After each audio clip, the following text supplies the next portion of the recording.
शिवाय नमस्तुभ्यम। हर हर महादेव। दोस्तों, आप सभी जानते हैं सावन का महीना आने वाला है। उस दिन सावन के महीने में बहुत सारे माताओं बहनों का एक बहुत बड़ा प्रश्न है। साथ ही में दोस्तों, सावन के पहले पड़ने वाले सोमवार के दिन जो कि 3 जुलाई 2023, उस दिन गुरु पूर्णिमा भी है।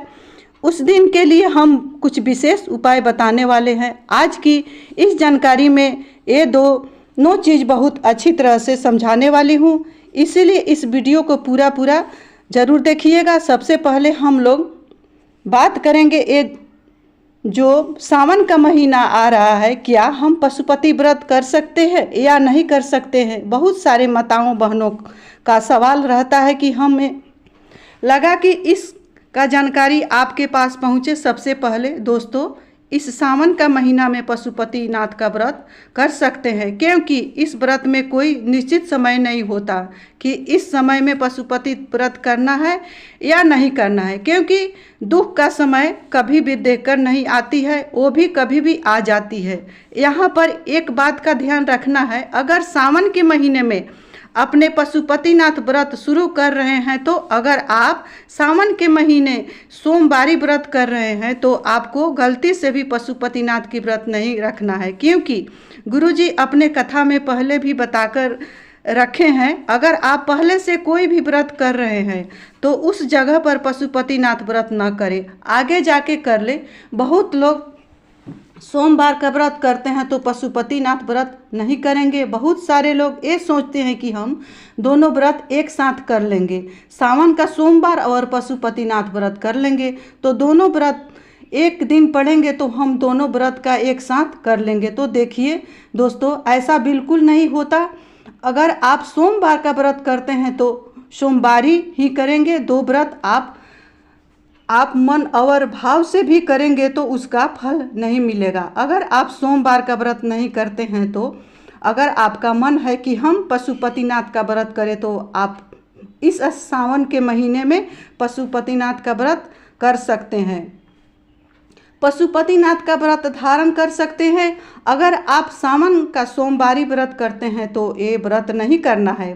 पर जो लोग सावन से पहले पशुपतिनाथ का व्रत शुरू कर दिया है और सावन में सोमवार का व्रत करते हैं, उन लोगों को क्या करना चाहिए। तो दोस्तों, ये प्रश्न सारे हिंदुस्तान का है और देश विदेश में बैठी माताओं बहनों का है। ध्यान से सुनिए, किसी का एक पशुपति व्रत बाकी है, किसी 2 पशुपति व्रत बाकी है, किसी का 4 पशुपति व्रत बाकी है और सावन आ गया है। तो वैसे में अगर आप सोमवार का व्रत करते हैं तो पशुपतिनाथ का व्रत नहीं करेंगे। जब भी करना है तो सोमवार का व्रत पशुपतिनाथ का व्रत को वहीं पर विराम दीजिए। सोमवार का जो सोमवारी व्रत है उसको करिए और सोमवार का जो व्रत है, जब ये व्रत 8 सोमवार का व्रत पूर्ण हो जाए तो आप पशुपतिनाथ का व्रत करें, पूरा करें। जितना भी बाकी है उसको कर ले, आपका व्रत टूटेगा नहीं। बिल्कुल डरना नहीं है,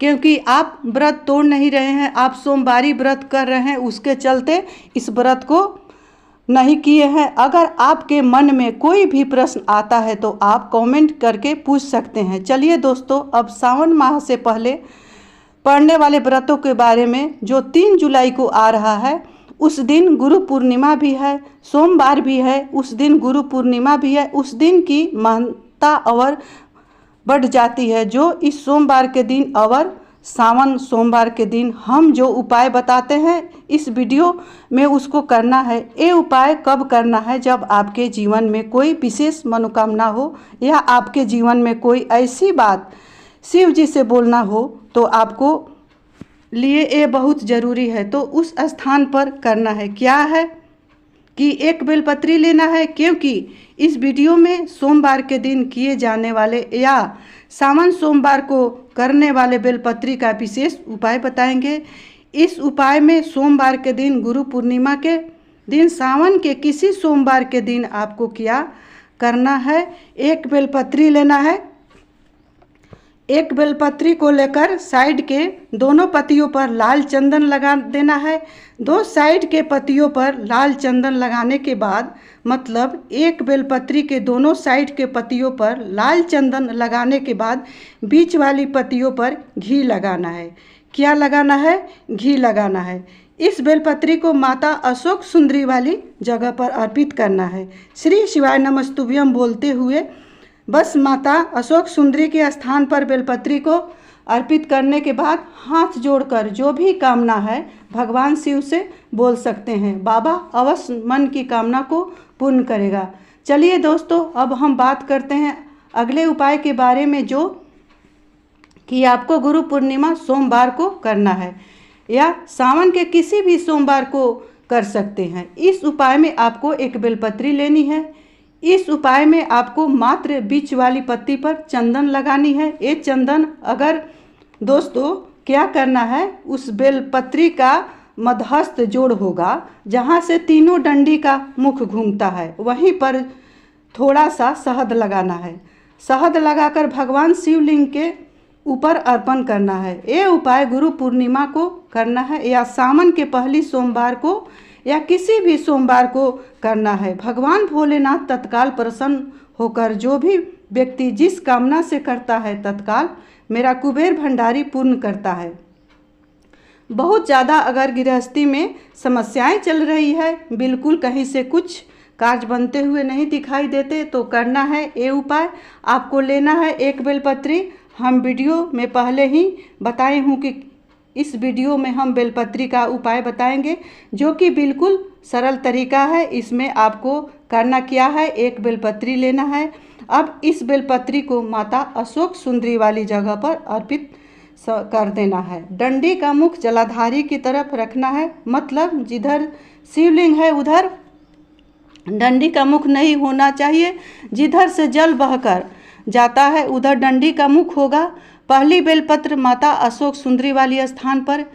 इस उपाय में आपको 2 बेलपत्र 1 लोटा जल की आवश्यकता होगी। पहली बेलपत्र माता अशोक सुंदरी वाली जगह पर और दूसरी बेलपत्र भोलेनाथ के ऊपर। ध्यान रहे, जब आप शिवलिंग पर बेलपत्री अर्पित कर रहे होंगे तो बेलपत्री का डंडी आपके विपरीत दिशा में होनी चाहिए। आप जिधर से खड़े होकर बेलपत्री अर्पित कर रहे हैं उससे विपरीत दिशा में बेलपत्री का डंडी का मुख होना चाहिए। अब भोलेनाथ पर बेलपत्र अर्पित करने के बाद करना क्या है दोस्तों, जब भोलेनाथ पर आप बेलपत्र को अर्पित कर दिए हैं तो करना क्या है दोस्तों, ध्यान से सुनिए। अब आप घर से 1 लोटा जल लेकर गए हैं, उसको एक धार से माता अशोक सुंदरी वाली जगह पर जहाँ आप बेलपत्री रखे हैं उसी जगह पर एक धार से जल चढ़ाते चढ़ाते शिवलिंग पर जल चढ़ाना है। ध्यान रहे जल का धार टूटे नहीं, पूरे कलश का जल शिवलिंग पर एक ही धार से चढ़ाना है। श्री शिवाय नमस्तुभ्यम बोलते हुए और भगवान भोलेनाथ से प्रार्थना करना है कि हे भोलेनाथ, मेरे जीवन में जो भी कष्ट और बाधा है उसको दूर करो, मैं आप ही के शरण में हूँ। अब बात करते हैं दोस्तों अगली उपाय के बारे में। दोस्तों ये उपाय उनके लिए है जिनके शरीर में गांठ पड़ गई है, मतलब शरीर के किसी भी हिस्से में गांठ पड़ गया है, गर्भाशय में गांठ पड़ गई है तो करे ये उपाय। मात्र 3 महीने में आपकी गांठ गल जाएगी। बहुत से लोग को इस उपाय से लाभ पहुंचा है, पत्रों के द्वारा शिव महापुराण के कथा में बताया है। इस उपाय में आपको करना ये रहता है कि मात्र 1 चावल का दाना, चावल के दाने साथ 1 लोटा जल लेना होता है। इसमें आपको बेलपत्री की आवश्यकता नहीं होगी। ध्यान रहे दोस्तों, ये चावल जो है सो टूटा नहीं रहना चाहिए। तो 1 चावल का दाना 1 लोटा जल भगवान शिव के मंदिर में लेकर के पहुंच जाओ। दोस्तों सावन सोमवार को इस उपाय को जरूर करके देखना, आपको जरूर फायदा होगी। जहाँ पर भी गांठ होगा अवश्य सावन के महीने में गल जाएगी। तो करना क्या है दोस्तों, आपको मात्र 1 चावल का दाना चढ़ाना है। कहाँ चढ़ाना है? अशोक सुंदरी वाली स्थान पर। फिर 1 लोटा जल बाबा भोलेनाथ पर चढ़ाना है। ध्यान रहे दोस्तों, ये जल एक ही धार से चढ़ाना है, इस बात का आप ध्यान रखेंगे। फिर उसी जल को झेलना है और शिवलिंग को देकर उस जल का आचमन करना है। निश्चित ही गांठ में फायदा होगी। अब आपको एक उपाय बता रहे हैं, जिस उपाय को करने से आपके जीवन से सारी कष्ट परेशानी खत्म हो जाएगी और आपका मन का बात बाबा भोलेनाथ तक पहुंच जाएगी। इस उपाय में ज़रूरत होगी एक समी पत्र की। तो एक समी पत्र लेना है और सीधे शिव जी के मंदिर में पहुंच जाना है। शिव जी के मंदिर में एक समी पत्र लेकर उस समी पत्र को पहले माता जगदम्बा जी के हस्त कमल पर छुआना है। माता जगदम्बा जी का हस्त कमल शिवलिंग का नीचे जो कटी भाग है वही माता जगदम्बा जी का हस्त कमल है, उसमें स्पर्श कराना है समी पत्र को। उसके बाद महादेव पर अर्पित करना है। कितना भी बड़ी से बड़ी कामना होगी महादेव तक पहुँचेगी ही। महादेव मनोरथों को पूर्ण करने में देर नहीं करेगा।